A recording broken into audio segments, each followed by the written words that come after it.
Hello everybody, my name is Rolak and welcome back to The Legend of Zelda Twilight Princess. In the last episode, we made our ways deeper into the city in the sky. Got ourselves an additional Clawshot to add on to our normal Clawshot for the double Clawshot. That was a mouthful. And in today's episode, we are going to be progressing even further into the dungeon, hopefully getting some more progressive stuff done than we did in the last episode. You know what, let's try the moral draw. Or not. Or that works. Okay, he's probably still alive down there, but hey, he's not our problem anymore. I feel like I've killed more enemies with the environment than with my actual sword. But who am I to complain? Alright. We're in a more of a open area. Is there anything in this grass? Doesn't seem like it. There we go. Okay, so now we're in the open area. This place is going to be big.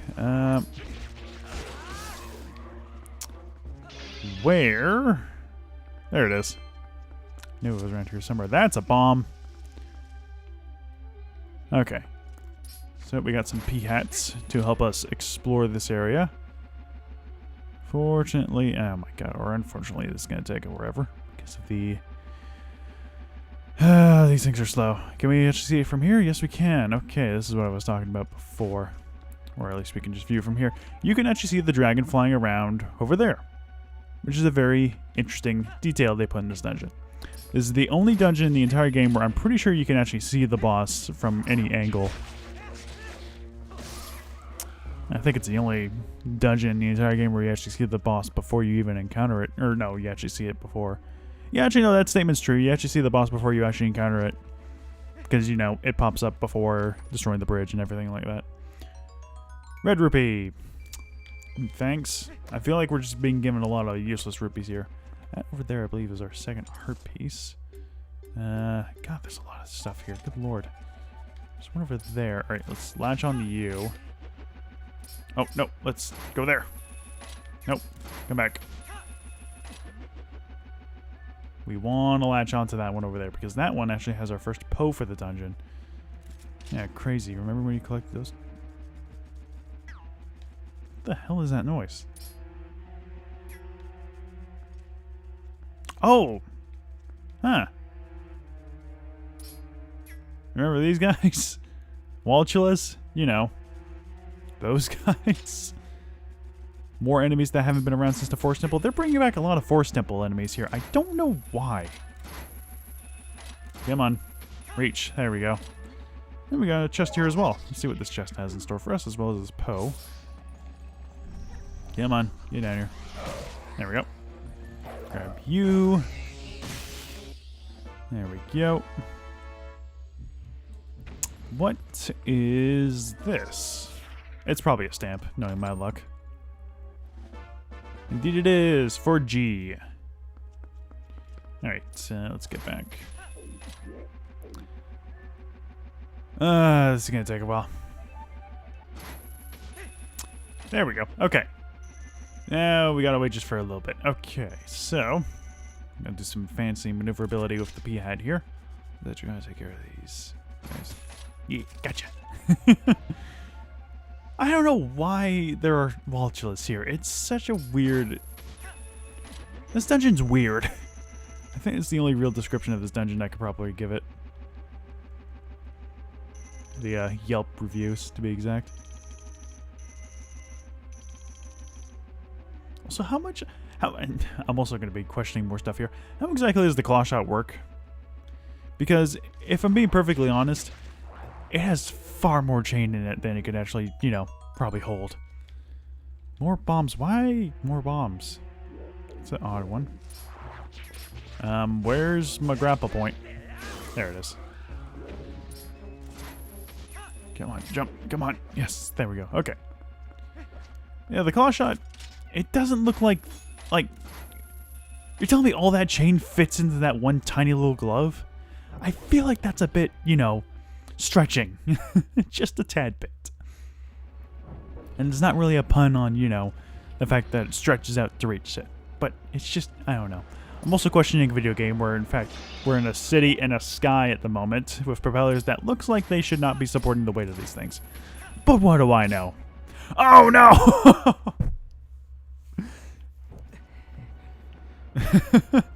Okay.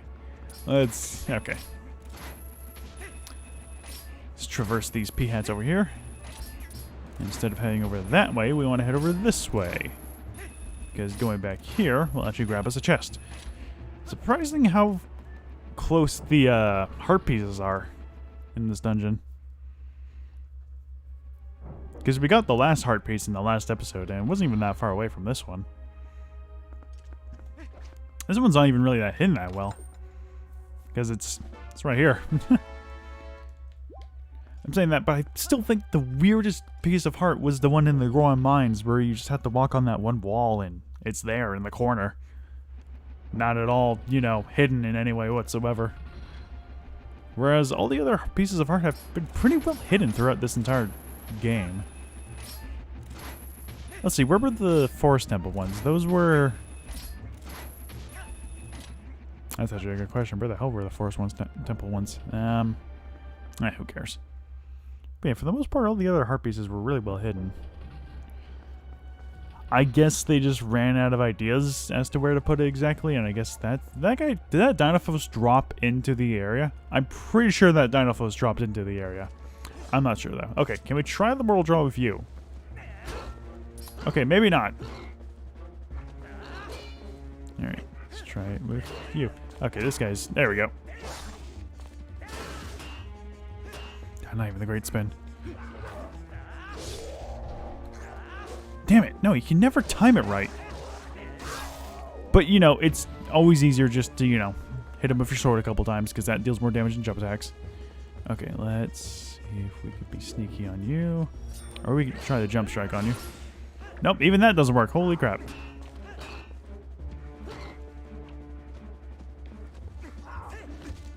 Damn it. Hold still.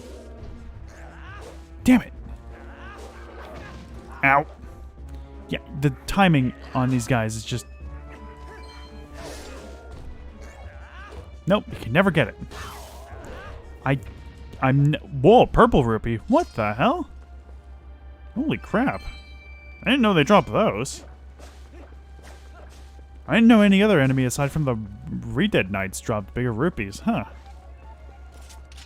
That was generally the first time I've ever seen those guys drop those. What the hell happened? What did I do to get that?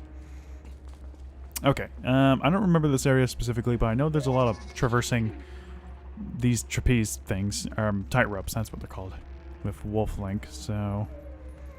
I also believe, yes, there is one over there. There's a bunch of Kargaraks here, which are annoying. Thankfully, they die in like one hit. That's not helpful. Actually, you know what? And who said the slingshot was useless after the Forest Temple? Pshaw. Alright, now to put it back and never use it again. There we go. Okay. Plop down here. Open up this chest. Let's get us a red rupee. Alright. Now we further trapeze onto these ropes over to that little spot over there to get that Poe. And that chest, obviously. Should probably grab the Poe first, because I'm pretty sure grabbing a chest like that will put us outside of Wolf Link. Okay, let's not try to kill ourselves by jumping off the ledge. There we go. Alright, there we have it. That's all the Poes in the City of Sky, as well as all the heart pieces I didn't mention before. Alright, stamp. Another stamp. We've gotten 3 stamps in this dungeon. I think that's the most for the entirety of it. Okay, we want to head on over there, actually, because that's the way we need to go. Whoa! Didn't know that would happen. Yeah, we just go from that island back. Okay. Yeah, it's pretty simple to get to. All that was just bonus stuff. Which, you know, is handy bonus stuff because it's a post hole. Get rid of this Kargarak. Snipe and snipe. There we go. Okay. Back to business. Hey, I haven't had any encoder issues. I've actually set it to my encoder to my NVIDIA INVEC, wherever the hell it was, in the advanced settings. And so far, it doesn't seem like there's been any issues whatsoever. Hopefully it stays like that forever, and I don't have to ever edit anything again like that. Because really, that's the only damning part about this whole thing. Alright. Yeah, we don't even have to use Minden to open it. Alright, got a couple of Hemosauruses here. I don't think we can actually get to them because, yeah, the wind just pushes us back, but I'm pretty sure they would be able to grab onto us. Or get to us. Yep. Because they're heavy, and they don't care at all about wind. But, like I said before, very easy to kill. And they draw quite a bit of hearts. Interesting. Alright, these things are claw-shotable, but we want to grab onto this. And do that. Stop onto there. That'll turn off the turbine there, and it actually leads down to the main room. Back in the entrance. Before we actually progress, did we miss any chests in any other room? Okay, left side's clear. Right side's clear. Okay. Good. Fantastic. What's down the third floor? Oh, hey, look, the boss key. I was about to ask, where the hell's the big key? And it's just right in front of us.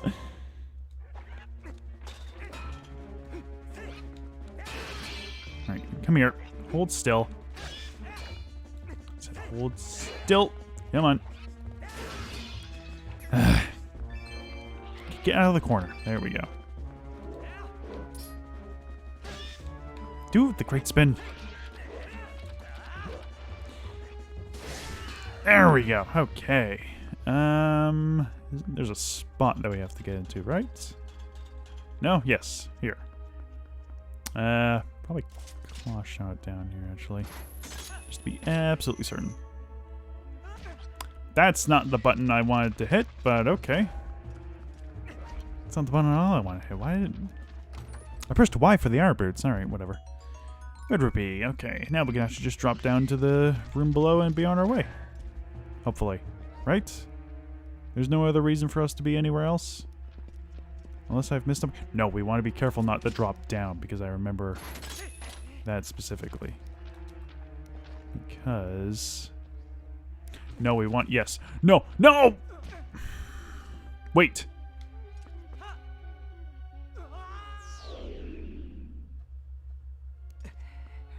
Yes! Oh, thank God for that. Okay. Thank God.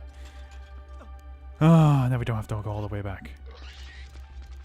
It's a good thing we know how to abuse the reset positions. Okay, so what you want to do is not drop down, but you want to latch onto the thing up there. Latch onto this, so we can pull this down. Now activate that wind turbine, allowing movement of those... What are they called? Oh God, what are they called? Panels, I guess you can call them. One thing or another. They're panels. Whatever. Alright, now we can actually get close to pretty much ending the dungeon here, because, yeah. We're on our final stretch. We've collected... Hopefully, let me just keep double checking, because I'm very paranoid about this. Yes, everything but one chest, which is right up there. Which is, you know, the way we're going, so we're fine. Okay. And there's a bunch of cargo racks here. Great. Alright, so what we gotta do is simply go from point A to point B. Launch onto these several things. Turn all the way over this way. Thankfully, the cargo racks won't be too much of an issue. Only one side of this is grabbable, so we'll just wait. I will say this dungeon is enjoyable. It just gets annoying really quickly. Probably due to the fact that if you fall down in certain spots or in like any area at all, you always go back to the very start because there's no real checkpoints in the area aside from just going through a door. So that's the only really big annoying part about the dungeon. We've gotten a lot of money in this dungeon. Like there's a lot of rupees in this dungeon that are just in random chests. Alright, home stretch. In fact, I'm pretty sure there's actually another Aeropulse in here, if I'm not mistaken. Am I mistaken? No, I'm definitely hearing wings flapping.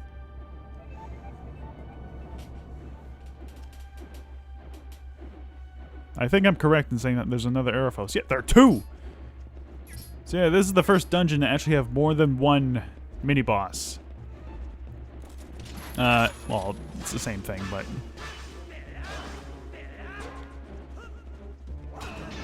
Okay. You also want to be sure to be absolutely certain that you're going to be able to hit this guy with no problem. Okay, there we go. Let's wait for him. There we go.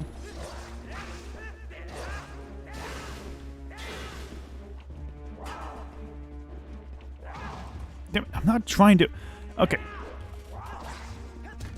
I want to also bring up some... No, I want to bring up something that has been kind of annoying. For some reason, the ZR button, you know, the button you use for shield bashing and stuff, sometimes also acts as A. I don't know why. Also, I'm pretty sure these guys drop purple rupees if you don't do anything. So yeah, I'm holding ZR, ZL. This is ZR. But when I'm moving... Okay, now it doesn't want to do it, obviously. But yeah, no, ZR works as the A button in most situations. You can use it to progress text. I don't know why it acts as A button sometimes, but it just does, which is very annoying. Alright, moving along. But yeah, it screwed me over so many times of trying to shield bash people, and I just do a jump attack for no particular reason. There we go. I think here is actually some Rupee spawn. It's in these jars. Yellow rupee. Blue rupee. We're really not pressed for money. We actually don't need any money now for anything at all. Money is a useless... Well, I mean, if we want to use the magic armor, which I've completely... Honestly, I've completely forgotten we actually got the magic armor. Because, like many things, the magic armor is practically useless in this game. Like, there's just no real reason to actually honestly collect it.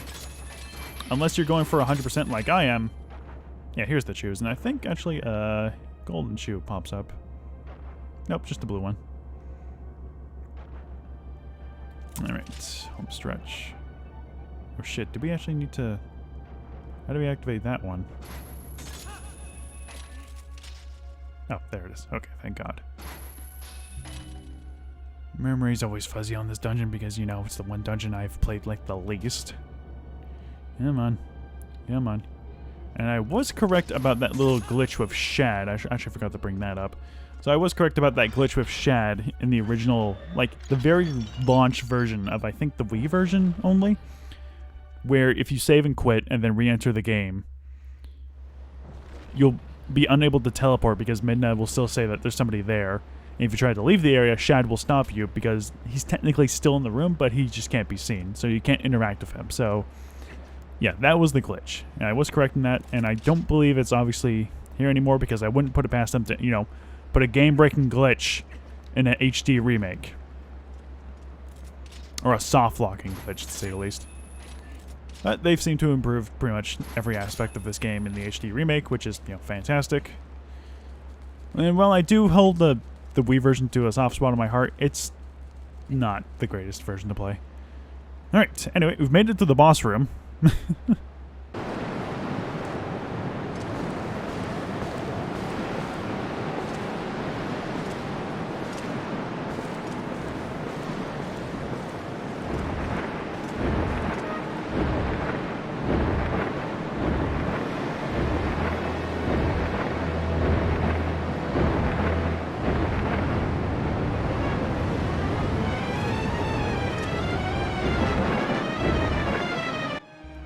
Twilight Dragon Argarok. This guy looks very fierce, dangerous, and deadly. However, he is like the easiest boss in the game. One of the easiest bosses. I would say Morpheus is still probably the easiest boss in the game, but Argarok takes a close second. So what you gotta do is use these pillars to grapple up to the very top of them. While you're doing this, Argarok does nothing. He makes no attempt to actually... Well, I guess he swipes down and tries to attack you. What is he doing, actually? No, you don't even have to go all the way up. I think you just have to wait for him to get close enough, grab his tail, put on the iron boots, and that'll drop him down. Doing so will somehow stun him, drop him down, and take off some of his armor. I have no idea how... Well, I guess probably a shockwave or something. You think it would probably hurt Link as well. Whoa, whoa, whoa. He'll also do some wind currents. But as far as I'm aware, he doesn't do anything. In fact, where is he? I don't see him anywhere. He kind of just disappears from the fight. Yeah, he's over there. I guess he's trying to do something. I don't know. I have never had an instance in this entire boss fight where he does anything of any threat. That is a great shot. I did not need the camera to go there. But yeah, it's not a good fight. It's a very boring fight, if I'm being perfectly honest. Anyway, after doing that twice, it'll expose his weak spot, which is the strange core on his back.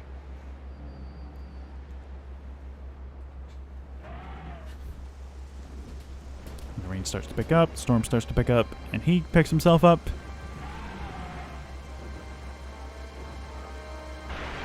Sheds the rest of his armor, and now we're back into the fray. And onto the second phase of the fight. Which, again, nothing really happens.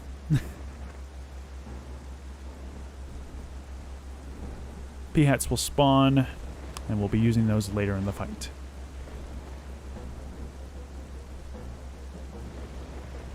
A bunch of them spawn.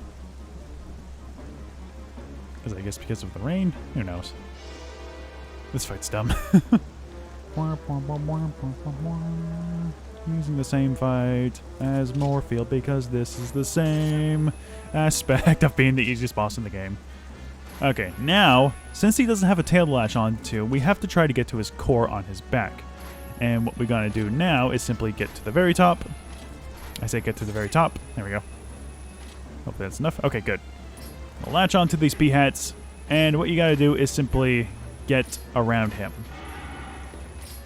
He'll actually do a actually dangerous attack here and breathe fire. However, he's mostly just going to stay perfectly still. You just got to keep latching on to the P-hats until you get to the very back side of him. Be careful not to do a double shot because that apparently just cancels out your shots. Okay, apparently doesn't want to be kind in the targeting, so latch onto his back. Deliver your strikes. It'll drop you all the way down. You'll jump off. And there we go. Yeah, I don't... Whoa. It's not a... It's so easy. It's such an easy fight. Come on, latch onto it. There we go. I think he actually tries to breathe fire on you in this spot, but again, not at all of a threat. Ooh, look at that. He's using his fire breath attack. If only that means something. He will try to swap up of some strategy here and there, because I think the first time he breathes fire, he actually does something else. But that remains to be seen. I remember, way back ago, our school library, I think it was middle school or something like that, our middle school had Nintendo Power magazines. And if I remember it correctly, there was a top 10 Zelda boss list in a Nintendo magazine. Nintendo Power magazine. And for some unbelievable reason, Argorok was the #1. I mean, yeah, it's cool. It's a dragon. It's cool to fight dragons. But this one's not fun to fight. At least it's not, interesting to fight. Because you barely interact with the damn thing. Also, this is probably the most repetitive boss fight in the entire game. With having to, latch onto things, climb to the very top, grab onto the P-hats, do things here and there. This is not a good boss fight. It's very boring. And very easy. For being, like, one of the last bosses you fight, this boss has nothing. It's also unnecessarily long with the amount of grappling you have to do. Even then, you have to wait until he actually starts to breathe fire. Can you just hurry it up, please? There we go. God. But for the third time, he actually swaps things up. Because if I remember correctly, once he stops breathing his fire, Yes, we want to... Nope, turn around. Nope. Wow, I actually got hit. Because the targeting fucked up. Cool. Yeah, once you get to the third strike, he'll start to change things up by turning around and shooting his fire. That's literally the only difference in the entire fight. Other than that, this fight's a joke. It's also very long, tedious, and boring. Like I've stated several times before. I'm just going to wait until he starts to breathe fire again because there's no real reason to go around. Come on. Like, look, he's just sitting there doing nothing. You could stay there for as long as you want, and he'll take like about 10 seconds to actually do something. I mean, yeah, there's probably not a lot of stuff you can do with just, 2 claw shots, but I swear to God. Could have made this fight a little bit more intimidating. The only reason I actually got hit because I fucked up the targeting, but that's really not, a big deal when this fight's really boring. Anyway, latch onto his back. And finish. Yeah, this fight was a complete joke.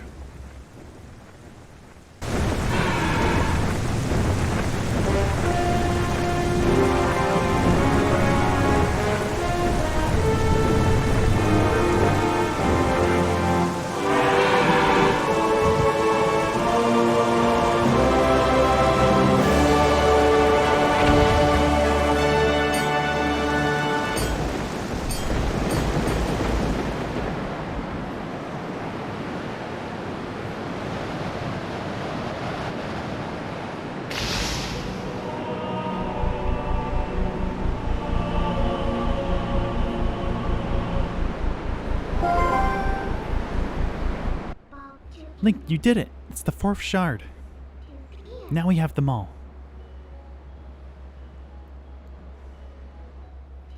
Hey, Link.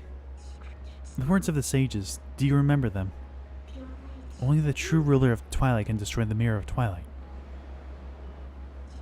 Zant can only break the Mirror of Twilight into shards. He couldn't utterly shatter it. That's proof of his false kingship.